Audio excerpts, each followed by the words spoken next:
મંગલમૂર્તિ મહાપ્રભુ શ્રી સહજાનંદ સુખરૂપ ભક્તિ ધર્મ સુત શ્રી હરિ સમરું સદાય અનુપ. બોલો સ્વામિનારાયણ ભગવાનની જય.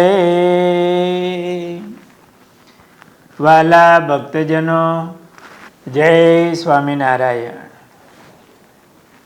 સદગુરુ નિષ્કુળાનંદ સ્વામીએ ભક્ત ચિંતામણીમાં ભક્તોના નામ લખતા દીનાનાથ ભટ્ટનું નામ લખ્યું. ત્યાર પછી પ્રાગજી પુરાણી એમનું નામ આવે છે. એ આદિક બીજા જે ઘણા સદા પાર્ષદ પ્રભુતણા દીનાનાથ પ્રાગજી પુરાણી જેની સુધા સમાન છે વાણી રહે હરિ પાસે હંમેશા જેના મનમાં મોહન લેશ એવા બહુ રહે હરિ પાસ થઈ ચરણ કમળના દાસ.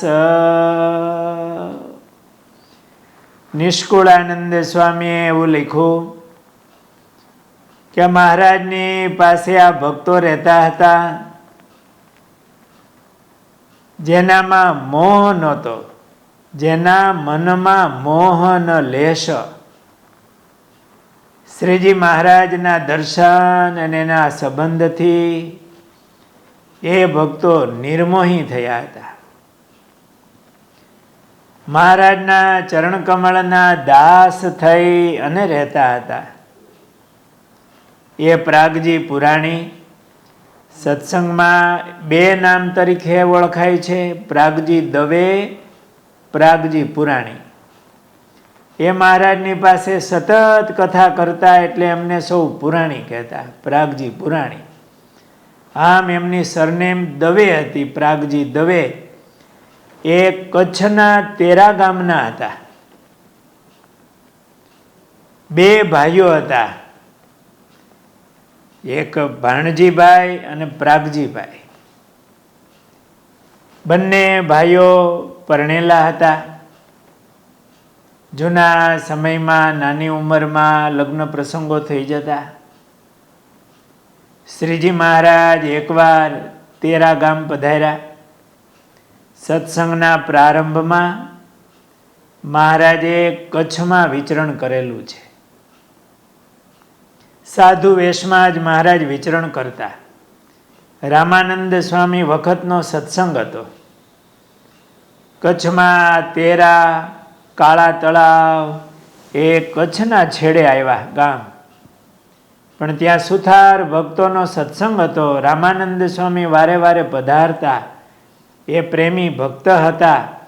એટલે આ પુરુષોત્તમ નારાયણ સ્વામિનારાયણ ભગવાન એ ભક્તોને પોતાનું સુખ આપવા માટે મહારાજ ત્યાં પધારતા. ત્યારે કોઈ વાહન વ્યવહાર હતા નહીં, પગે ચાલીને જાય. ભગવાન કેવા દયાળુ છે કે મુમુક્ષુ હોય, પોતાને વિશે હેતવાળા એવા આત્માઓ હોય, એમને માટે મહારાજ આટલે દૂર જતા. આમ તો મહારાજ દૂર જ પધાર્યા છે. ક્યાં અક્ષરધામ, ત્યાંથી મહારાજ આ નાના એવા બ્રહ્માંડમાં, પૃથ્વી ઉપર, એમાંય આ સૌરાષ્ટ્રમાં મહારાજે વિશેષ વિચરણ કર્યું. આ ભગવાનની કેવી દયા, આપણી ઉપર બહુ કૃપા થઈ ભગવાનની. એટલે આપણને આ મહારાજ એમનું વિચરણ, એ સ્થળોના દર્શન વગેરેની અત્યારે પણ આપણને સુલભતા થઈ છે. મહારાજ તેરા ગામ પધારેલા. ત્યાં મહારાજ માવજી સુથારના ઘરે ઉતરેલા અને ભાગવતજીની કથા મહારાજ વંચાવતા. ગામમાં એક વિદ્વાન બ્રાહ્મણ હતા. એમની પાસે મહારાજ કથા કરાવે.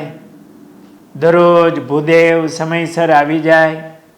ગામના ભક્તો ભાઈઓ પણ આવે, મર્યાદામાં બેસે. ભૂદેવને માટે વ્યાસપીઠ કરેલી. મહારાજ એમનું પૂજન કરે. પછી સામે મહારાજ માળા લઈને કથા સાંભળવા માટે બેસે. મહારાજનું આસન હોય ત્યાં. અને આ વિદ્વાન ભૂદેવ સરસ ભાગવતની કથા વાંચે. એમને પણ એવું થાય કે આ બધા માણસો જેમને પૂજે છે એ ભગવાન મારું પૂજન કરે છે, મારી કથા સાંભળે છે. એટલે ક્યાં ને મહારાજ ને બ્રાહ્મણો બહુ વાલા હતા, એમનું પૂજન કરતા. આ વિદ્વાન વક્તા એમને એવું થયું કે મારી કથા આ મોટા પણ સાંભળે છે. એટલે ક્યારેક એવું પૂછે, મહારાજને વાત કરે કે તમારે કાંઈ પ્રશ્ન હોય, કાંઈ ન સમજાય તો મને પૂછજો, એવું મહારાજને કહે. પણ મહારાજ તો કથા સાંભળતા હોય. વળી બીજો દિવસ, ત્રીજો દિવસ કે કથા પૂરી થાય એટલે વાત કરે કે તમને કાંઈ પ્રશ્ન હોય, કંઈ સમજાતું ન હોય તો મને પૂછજો, એવું મહારાજને કહે. એટલે મહારાજે એમને પ્રશ્ન પૂછ્યો. ભાગવતનો જ પ્રશ્ન હતો, કથામાં જ આવેલો શ્લોક હશે, પણ એમનાથી ઉત્તર ન થયો. એટલે એમને થોડું માનભંગ જેવું થયું. પોતાને થોડોક અહંકાર હતો કે હું મોટો વિદ્વાન છું, મારી કથા સૌ સાંભળે. અને મહારાજ પણ હરે હરે કહીને કથા સાંભળતા હોય. એટલે એમને થોડું દુઃખ લાગ્યું. સભા વચ્ચે મને પૂછ્યું આવું અને જવાબ ન થયો, માનભંગ જેવું લાગ્યું. એટલે કથા પૂરી કરી અને પછી ભૂદેવ ગયા. બીજે દિવસ ટાઈમ થયો પણ આવ્યા નહીં. એટલે બધા શ્રોતાઓ માંડ્યા આવવા. મહારાજ કે આ વક્તા કેમ ન આવ્યા? એમને બોલાવો, સમય થઈ ગયો છે. એટલે કોઈ હરિભગત એમને બોલાવવા માટે ગયા. તો એમણે કીધું હું નહીં આવું, મારું સભામાં અપમાન કર્યું, આવો પ્રશ્ન પૂછ્યો, હવે હું નહીં આવું. એમણે હાથ જોડ્યા, મનાવવા પ્રયાસ કર્યો, પધારો, મહારાજ આપને બોલાવે છે. કે નહીં, હું હવે કથા વાંચવા નહીં આવું. કડક થઈને ના પાડી. એટલે હરિભગત આવ્યા. મહારાજ કે કેમ વક્તા ન આવ્યા? અરે મહારાજ, એમને થોડુંક દુઃખ લાગ્યું છે, માનભંગ થયું કે હવે હું નહીં આવું. મહારાજ કે આપણે એમની ક્ષમા માગી, પણ મહારાજ એમણે કીધું હવે ગમે એમ થાય હું આવીશ જ નહીં. મહારાજ કે અમારે કથા વિના નહીં હાલે, અમારે કથા સાંભળવા તો જોશે, અમારે કથા વિના નહીં હાલે. આપણે શેના વિના નહીં હાલતું હોય? આપણે આપણા અંતરને પૂછવું જોઈએ કે આપણને કથા વિના ન હાલે. અટાણના સમયમાં તો એવું છે, મોબાઈલ વિના ન હાલે, ટીવી વિના ન હાલે. આમ જોઈએ તો ખાધા વિના ન ચાલે, એ તો શરીરનો ખોરાક છે. પણ આપણા આત્માનો ખોરાક એ તો ભગવાનની કથા છે. તવ કથા અમૃતમ તપ્ત જીવનમ. એવા ભગવાનમાં હેતવાળા ભક્તો, એમને તો ભગવાનની કથા એ જ જીવન કહેવાય. મહારાજ પોતે આપણને શીખવાડે છે. જનમંગલનો આપણે પાઠ કરીએ એમાં મહારાજનું નામ આવે છે. સત્શાસ્ત્ર વ્યસનાય નમઃ. કે સત્શાસ્ત્રના વ્યસની એવા હે મહારાજ, તમને હું વંદન કરું છું. તો આપણે પણ એવું વ્યસન રાખવું જોઈએ. તમે બધા ભક્તો આ તરોડા ગુરુકુળ રજત જયંતિ ઉત્સવ નિમિત્તે ભક્ત ચિંતામણીના પાઠ કરો છો. કોઈ ભક્તોએ 1 પાઠ, 2 પાઠ, 5 પાઠ ને અમારે ઘણા ભક્તોએ તો 25 પાઠ કર્યા છે. તો એ સત્શાસ્ત્રના ખરેખર વ્યસની થઈ ગયા. નવરા થતા હશે, સમય મળે એટલે તુરત ભક્ત ચિંતામણી ગ્રંથ લઈને બેસતા હશે. કે વચનામૃત જેવા ગ્રંથ હોય, મહારાજના ચરિત્ર ગ્રંથો હોય, એ આપણું જીવન થવું જોઈએ, વ્યસન થવું જોઈએ. આ હમણાં ઉત્સવ થશે, પણ પછી પણ સત્શાસ્ત્રનું વાંચન એ આપણું જીવન બને, વ્યસન બને, તો મહારાજ બહુ રાજી થાય અને આપણો આત્મા બળિયો થાય. મહારાજ પોતાના જીવન દ્વારા શીખવાડે છે કે અમારે કથા વિના તો નહીં ચાલે. એટલે એ સભામાં, બહેનોની સભામાં દેવુબા બેઠા હતા. એ રામાનંદ સ્વામી વખતના ભક્ત હતા, બ્રાહ્મણ હતા. મહારાજે એમને કીધું, દેવુબા તમારે કેટલા દીકરા? અરે મહારાજ મારે 2 દીકરા છે મહારાજ, અને એક ભાણજી ને બીજા પ્રાગજી. મહારાજ કે તમારા દીકરા પ્રાગજીને બોલાવો, એ કથા વાંચે. દેવુબાને થોડીક મૂંઝવણ થઈ. તો મહારાજમાં બહુ હેતવાળા, નિષ્ઠાવાળા ભક્ત હતા. પણ મનમાં થયું કે કથા વાંચવાની, મારો દીકરો તો હજી ભણવા બેઠો છે, વ્યાકરણ, સંસ્કૃતના વ્યાકરણનો હજી પ્રારંભ કર્યો છે, હજી કથા વાંચી ન હોય, કોઈ કાવ્ય પુરાણ એ ક્યારેય વાંચ્યું ન હોય, ભણ્યા ન હોય. એટલે જરાક આમ મૂંઝાણા. એટલે મહારાજ કે કેમ? અરે મહારાજ હું બોલાવું, મારા દીકરાના મોટા ભાગ, પણ મહારાજ એને તો હજી સંસ્કૃત વ્યાકરણ ભણવાનો પ્રારંભ કર્યો છે, તો મહારાજ એ ભાગવત તો કેમ વાંચે? મહારાજ કે બોલાવો ને અમને. એટલે દેવુબા તો ઉતાવળા ઘરે ગયા અને એમના દીકરા પ્રાગજી એમને કીધું, બેટા એ મહારાજ બોલાવે છે તમને કથા વાંચવા માટે. પણ માં હું તો હજી આ વ્યાકરણનો મેં પ્રારંભ કર્યો છે, ભાગવત કેમ વાંચવું? પણ મહારાજ બોલાવે છે, મહારાજે કીધું તું આવ. એટલે ભાગવતની પ્રત લઈ અને પ્રાગજી આવ્યા. મહારાજને પગે લાગ્યા. મહારાજ કે તમે કથા વાંચવા બેઠો. મહારાજ પણ હું ભણ્યો નથી. મહારાજ કે એ તો બ્રાહ્મણના દીકરા, એ વાંચે ને એટલે મંડે કથા થવા, બેસો તમે. મહારાજે વ્યાસપીઠ ઉપર બેસાડ્યા અને મહારાજે એમનું પૂજન કર્યું. શ્રીજી મહારાજે ભાલમાં ચાંદલો કર્યો. મહારાજે એમને પુષ્પની માળા પહેરાવી. મહારાજના હાથનો એને સ્પર્શ થયો ને પ્રાગજી દવે એમને જ્ઞાનની સ્ફુરણાઓ થઈ.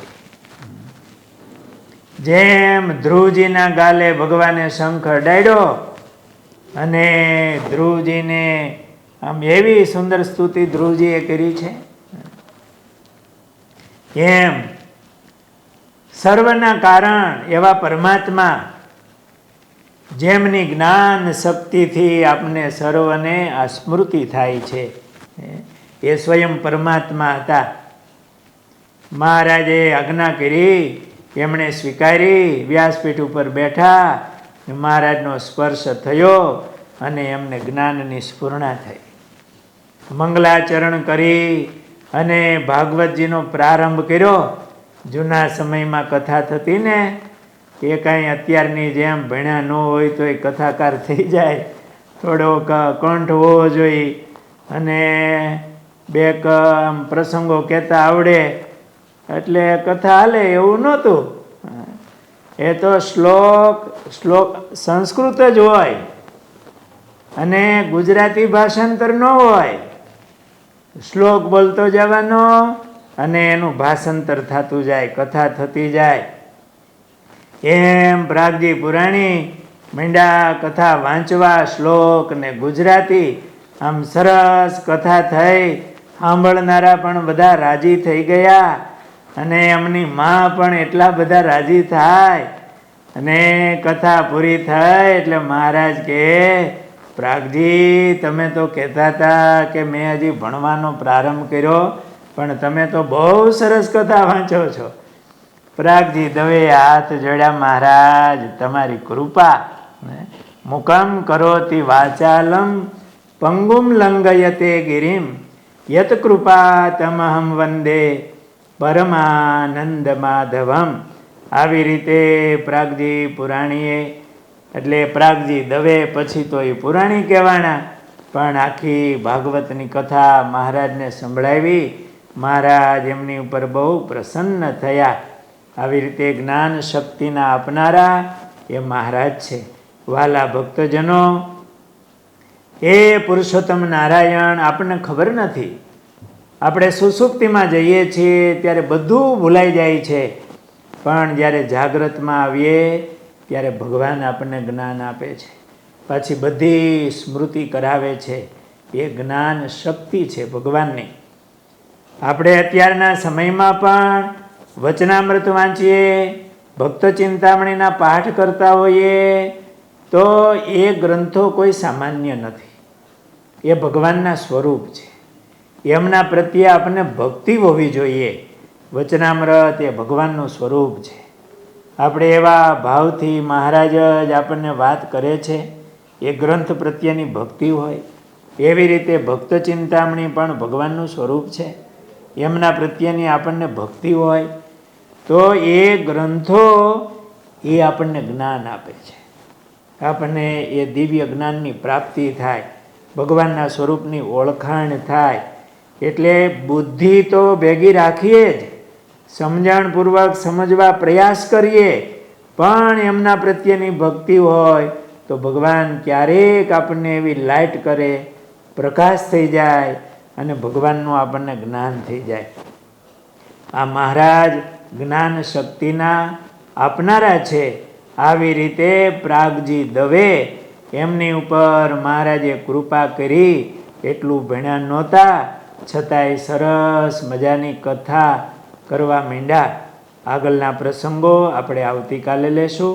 બોલો સ્વામિનારાયણ ભગવાનની જય.